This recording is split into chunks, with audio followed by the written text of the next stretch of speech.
సామెతల గ్రంథం 15:15లో ఏ హృదయానికి ఎవరికైతే ఆనందం కలిగి ఉంటాడో, ఎవరి హృదయం అయితే ఆనందముతో ఉంటుందో వానికి నిత్యము వాని జీవితం ఏ రీతిగా మార్చబడుతుంది? వాని హృదయం ఏ రీతిగా మార్చబడుతుంది?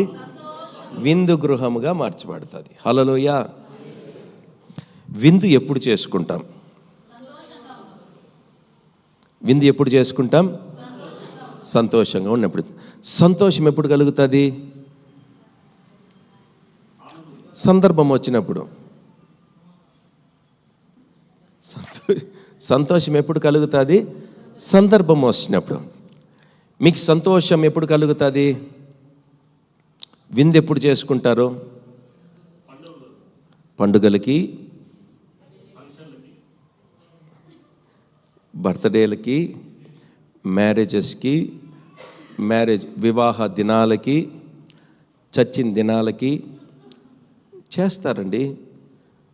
మా నాయన క్షమించాలి, ప్రజలు మాట్లాడేటటువంటి మాటలు. మా నాయన దినం ఈ రోజున, కాబట్టి మీరు వచ్చి మాకు ప్రార్థన చేయాలా, మా ఇంట్లో ప్రార్థన పెట్టాలంటారు. అది దుఃఖ దినమా, సంతోష దినమా? శరీరానికి దుఃఖం కలిగించేది, ఆత్మీయంగా సంతోషం కలిగిస్తుంది. ఎందుకు సంతోషం అంటే ఆత్మ ఎవరి దగ్గరికి వెళ్ళిపోయేది? తను దయచేసినటువంటి ఆయన దగ్గరికి వెళ్ళిపోయేది. ఏ స్థలంలోనికి? ఆదరణ స్థలంలోనికి వెళ్ళిపోయేది. మీకు ఉదాహరణ కావాలంటే ధనవంతుడు లాజరు యొక్క చరిత్ర చూస్తే ఈ యొక్క లాజరు ఎక్కడికి వెళ్ళిపోయాడు రాసేది? చనిపోయిన తర్వాత అబ్రహాం రోమున ఆదరణ స్థలంలోనికి వెళ్ళిపోయేది. హల్లెలూయా. అయితే ఇక్కడ మనం చూసుకున్నట్లయితే సంతోష హృదయునికి నిత్యము విందు కలదు. హల్లెలూయా. అయితే విందు అనేటటువంటిది, అది సబ్జెక్ట్ వేరే. విందు అనేటటువంటిది మనకి ఏదైనా సందర్భం వచ్చినప్పుడే మనము చేస్తాం. ఆ విందులో ఏముంటుంది? భోజనాలు ఉంటాయి. విందులో ఏముంటుంది? విందులో ఏముంటుంది? ఈడ ఎవరు విందులు చేయలేదా? ఫంక్షన్లు చేయలేదా? ఏముంటుంది దాంట్లో? దేవుడా, అక్కడి నుండి రావడంలే మీరు, సంతోషం ఉంటుందండి. అన్నాలు అన్నాలు అన్నాలు అంటారు, అది తప్ప ఇంకేమున్నదాడా? భోజనాలని, మాంసాలు తప్ప. నా ప్రియమైనటువంటి దేవుని బిడ్డల, విందులో ఏముంటుందంటే ఆర్భాటాలు ఉంటాయి అనా, కోలాహలాలంట. విందులో ఏముంటుందంటే సంతోషం ఎక్కువ ఉంటుంది. విందులో ఏముంటుందంటే ఆనందం ఎక్కువ ఉంటుంది. విందులో ఏముంటుందంటే ఆర్భాటాలు ఉంటాయి. నా ప్రియమైనటువంటి దేవుని బిడ్డలరా, ఏదో సందర్భం చూసుకొని మనం ఏం చేస్తుంటాం? ఆర్భాటాలు చేస్తుంటాం. క్రిస్మస్ వస్తుంది, ఇంకా భూమి మీద మదనపల్లి ఎవరు కనపడదు, మన క్రిస్టియన్స్నే కనపడతా అంటారు. ఆ రోజు తిరగని చోటు ఉండదు, తిరిగేస్తూ అంటారు. ఎందుకో తెలుసా? కొత్త బట్టలు వేసుకుంటారు కదా, ఆర్భాటం. ప్రజలకి నా బట్టలు కనిపించాలని ఆర్భాటం. లేదా స్నేహితులు పిలిపించి మనం ఏం చేస్తామంటే సంతోషం, ఎంతో అల్లరితో కూడినటువంటి కార్యాలు కూడా మనం చేస్తూ ఉంటాం విందు సమయంలో. నా ప్రియమైనటువంటి దేవుడు, ఇది లోక సంబంధమైనటువంటిది. అయితే దేవుని యొక్క గృహములో ఏముంటుందంటే నిత్యము విందు కలుగును. నిత్యం ఏముంటుంది? విందు కలుగును. హల్లెలూయా.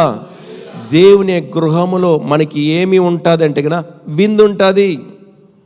ఈ విందులో మనం ఏం చేస్తామంటే దేవుణ్ణి ఆరాధించాలి. ఈ విందులో ఏం చేయాలంటే దేవుని మహిమపరచాలి. ఈ విందులో దేవుని మనం ఏం చేయాలంటే దేవుని ఆర్భాటముతో ఆయన ఉన్నతమైన నామాన్ని హెచ్చించుదుముగాక. హల్లెలూయా. ఈ విందు ఏంటి అని అంటే ప్రభువు భోజనం అంటాం కదా మనము. ఏది ప్రభు భోజనంలో ఏముంటుంది? ప్రభు భోజనంలో ఏముంటుంది? ప్రభు బల్ల అంటాం కదా. రొట్టెని దేవుడు ఏమని తినమన్నాడు? ఎవరి శరీరం? ఇది నా శరీరము, దీనిని భుజించినప్పుడల్లా మీరు ఎవరిని జ్ఞాపకం చేసుకోవాలి? దేవుణ్ణి జ్ఞాపకం చేసుకుందాముగాక. హల్లెలూయా. ఇంకోటి రక్తము, ద్రాక్షరసం, దీనిని త్రాగునప్పుడెల్లా ఎవరిని జ్ఞాపకం చేసుకోమన్నాడు?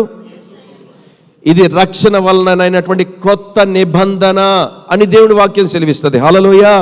నా ప్రియమైనటువంటి దేవుని బిడ్డలారా, దేవుని శరీరాన్ని, దేవుని యొక్క రక్తాన్ని మనం ఏం చేస్తున్నామంటే భుజిస్తూ ఉన్నాం. దేవుని సంఘములో, దేవుని గృహంలో చేర్చబడినటువంటి ప్రతి వారు కూడా దేవుడు మనకి ఏమనుగ్రహిస్తున్నాడంటే ఆయన శరీరాన్నే, ఆయన రక్తాన్నే విందుగా మనకు అనుగ్రహిస్తూ ఉన్నాడు. ఏ రీతిగా అంటే దేవుని వాక్యముగా ఆయన శరీరం, దేవుని రక్షణగా ఆయన రక్తముగా మనకు దేవుడు ప్రతి దినము కూడా అనుగ్రహిస్తున్నాడు. ఇది క్రైస్తవ సమాజానికి, ఆత్మీయులైనటువంటి ప్రతి వారికి కూడా విందై ఉన్నది. ఇది దేవుని యొక్క విందై ఉన్నది. నా ప్రియమైనటువంటి దేవుని బిడ్డలారా, ఇక్కడ లోకంలో చేసినటువంటి అల్లరి చేసినటువంటి ఆటలు కాదు, కానీ దేవుని యొక్క మందిరంలో చేర్చబడినటువంటి ప్రతి వారు కూడా ఆర్భాటముతో నా యేసుక్రీస్తు ప్రభువును, ఆయన శరీరము, ఆయన రక్తాన్ని మన కొరకు విందుగా, మన కొరకు మార్చబడ్డాడు గనక ఆ విందును భుజించేటటువంటి ప్రతి వారు కూడా ఆర్భాటముతో నా యేసుక్రీస్తు ప్రభువును సంతోషపరచుదుముగాక. ఏ రీతిగా సంతోషపరుస్తామంటే ఆయన శరీరాన్ని, రక్తాన్ని సేవించిన తర్వాత మన శరీరాల ద్వారా, మన ప్రాణ, ఆత్మ, దేహాల ద్వారా పరిశుద్ధంగా జీవించుట ద్వారా నా యేసయ్యను గణపరచుతూ వద్దుముగాక. హల్లెలూయా, హల్లెలూయా. నా ప్రియమైనటువంటి దైవ జనాంగమా, దేవుని యొక్క గృహంలో చేర్చబడినటువంటి ప్రతి వారు కూడా దేవుడు విందుగా మనకి మార్చబడి మనకు అందుబాటులోకి వచ్చేసాడు. హల్లెలూయా. భుజించినటువంటి ప్రతి వారు కూడా నిత్య జీవమును పొందుకొందురుగాక, నిత్య జీవం పొందుకొందురుగాక, నిత్య జీవాన్ని పొందుకొందురుగాక. హల్లెలూయా, హల్లెలూయా.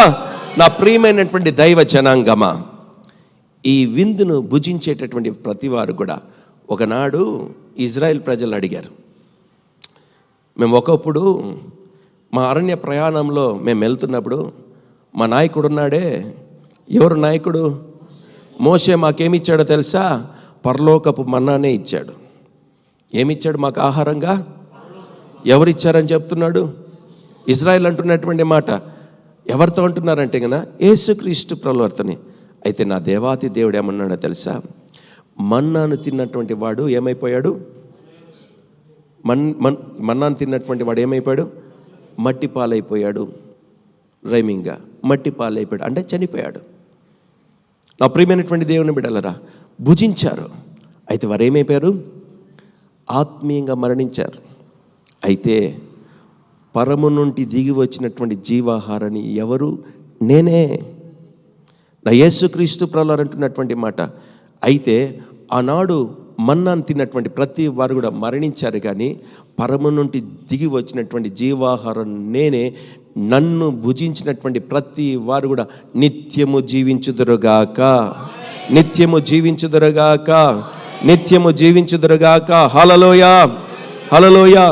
దేవుని సంఘంలో చేర్చబడినటువంటి ప్రతి వారు కూడా, దేవుని గృహంలో ఉన్నటువంటి ప్రతి వారికి కూడా ఆనంద గృహముగా మార్చబడును గాక, విశ్వాస గృహముగా మార్చబడును గాక, విందు గృహముగా ప్రతి వారికి కూడా జీవాహారమైనటువంటి నా యేసుక్రీస్తు ప్రభువును ప్రతి దినము కూడా వాక్యము రక్షణ యేసయ్య మనకు అనుగ్రహించి నిత్య జీవంలోనికి ప్రవేశించుదురుగాక. హల్లెలూయా. లూకా సువార్త 7వ అధ్యాయం 25వ భాగంలో మనం చూసినట్లయితే గన ఆఖరి భాగంలో రాయబడినటువంటి మాట, ఇదిగో ప్రశస్త వస్త్రములు ధరించుకొని సుఖముగా జీవించువారు, ప్రశస్త వస్త్రములు ధరించుకొని, పవిత్రమైనటువంటి బట్టలు ధరించుకొని సుఖముగా దేవునిలో ఆనందించేటటువంటి వారలారా, మీరు రాజు యొక్క గృహములో ఉందురుగాక, రాజు గృహంలో ఉందురుగాక, రాజు గృహంలో ఉంచబడుదురుగాక. హల్లెలూయా. ఈ శ్రేష్టమైనటువంటి మాట ఎవరిని ఇవ్వగలుగుతారా? నా ప్రియమైనటువంటి దేవునికి సంగమా, దేవుని యొక్క రాజ్య గృహములో మనమందరము ఉందుముగాక. హల్లెలూయా. నా ప్రియమైనటువంటి దేవుని యొక్క సంగమా, ఈ రాజు గృహములో మరొక విషయం, రాజు గృహములో మనం జీవించేటటువంటి వారమైతే గన రెండో విషయం మనం రాస్తున్నాడు. 1 పేతురు 2:9 మనకు తెలిసినటువంటి మాటే. 1 పేతురు 2:9 అయితే మీరు చీకటిలో నుండి ఆశ్చర్యకరమైనటువంటి తన వెలుగులోనికి మిమ్ముల్ని పిలిచినటువంటి వాడిని గుణాతిశయములను ప్రచురము చేయు నిమిత్తము ఏర్పరచబడిన వంశమును. ఎవరు మనమంతా హల్లెలూయా. పిలువబడినటువంటి వారు అనేక మంది, ఏర్పరచబడినటువంటి వారు, నా ప్రియమైనటువంటి దేవుని బిడ్డలారా, ఏర్పరచబడినటువంటి వారిలో మనమందరం ఉన్నాం. హల్లెలూయా. ఎవరమై ఉన్నామో తెలుసా? విందు గృహములో, ఆనంద గృహములో, పెర్గమ సంఘం జీవించినటువంటి విశ్వాస గృహములో మనము జీవించుదుముగాక. జీవించినటువంటి జీవితాన్ని బట్టి రాజులైనటువంటి యాజక సమూహముగా రారాజైనటువంటి నా యేసుక్రీస్తు ప్రభుల వారి రాజ్యములో, ఆయన రాజ్య గృహములో ప్రవేశించుదుముగాక. హల్లెలూయా, హల్లెలూయా. నా ప్రియమైనటువంటి దైవ జనాంగమా, రాజులు ఏం చేస్తారు?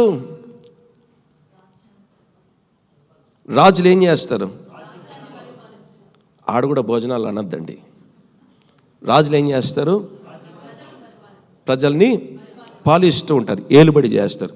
తర్వాత రాజులైనటువంటి యాజక సమూహం అంటుంది. యాజకులు చేసేటటువంటి కార్యం ఏంటి?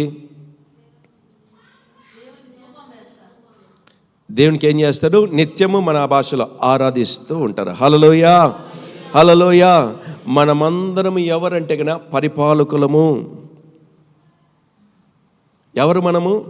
రాజులైనటువంటి యాజక సమూహమై ఉన్నాం గనక దేవుడు రాజులు చేసేటటువంటి కార్యం ఏంటంటే గన ఏలుబడి చేసేటటువంటిది, అధికారం కలిగినటువంటి వారు. రెండవది, మనం ఎవరంటే యాజకులమై ఉన్నాము. యాజకులకు ఉండేటటువంటి కార్యం ఏంటో తెలుసా? వారు చేసేటటువంటి కార్యం ఏంటో తెలుసా? దేవుణ్ణి నిత్యం కూడా వారు ఆరాధిస్తూ ఉంటారు. హల్లెలూయా, హల్లెలూయా. దేవుని మందిరంలో చేర్చబడినటువంటి ప్రతి వారం కూడా ఏ రీతిగా మార్చబడతామో తెలుసా? అనేక మంది ప్రజల్ని ఏలుబడి చేసేటటువంటి వారుగా, యెహోవా దేవుని ఆరాధికులుగా, యెహోవా దేవుని ఆరాధించేటటువంటి వారుగా నా యేసుక్రీస్తు ప్రభుల యొక్క గృహంలో మనల్ని దేవుడు చెయ్యును గాక. నా యేసుక్రీస్తు ప్రభులు చెయ్యును గాక. హల్లెలూయా, హల్లెలూయా. ఈ రీతిగా మార్చబడినటువంటి, ఈ రీతిగా దేవుడు మనలందరినీ కూడా ఆయన రాజ్యంలో స్థిరపరచినందుకు దేవునికి మహిమ చెల్లిస్తాం. హల్లెలూయా,